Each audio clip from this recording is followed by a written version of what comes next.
Welcome everybody to Broadcasting on the Beach with Halftime Howie.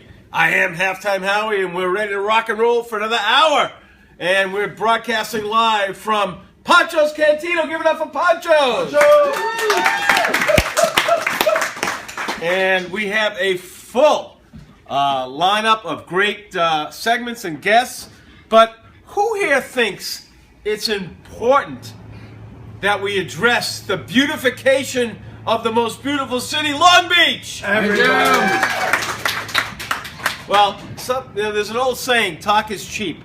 But there's a person in Long Beach who I met, and I was so inspired by this person because he backs up what he says. I remember Rocco and I were driving up to Boston for a weekend, doing a show up there, and it was 7:30 in the morning, and we saw Ed on the street doing his thing. So without further ado, doing his thing, cleaning up Long Beach and making sure Long Beach is beautiful. Let's have a nice round of applause for Ed Glister. Howie, some great things have been happening recently. Obviously, first the Mets won last night, one great thing. Yeah. And beyond that, there've been a lot of wonderful things regarding beautification. I want to share with you a couple of things that we mentioned were planned, which have now really happened. And the first one, we mentioned that the West End, the beach entrances didn't really look good after Sandy. And we had asked to work with the West End Beautification Group, as well as with the city. And we came out to a plan. And we said, hey, city, we'd like you to try and do things. Put a garden in front of our West End beach entrances. And guess what? The city did it. So on each one of the beach entrances, you see this beautiful combination of gardening flowers and mulch and some wooden structures.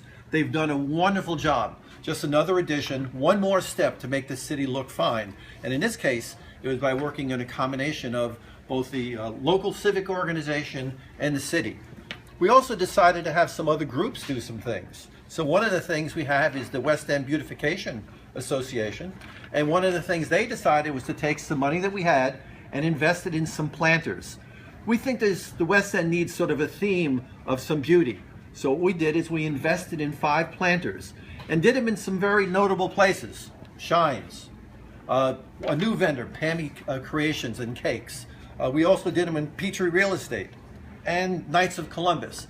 Those were 5 that we did this year, and we plan to do another 5 next year. So you're going to see a theme of beautification on the streets of the West End. But let's not just speak of the West End. Let's speak of other things that are happening or about to happen. Tuesday is a city council meeting. And the city now really does understand that they need to invest in beautification. It helps not only from a quality of life situation, but also to try and help businesses.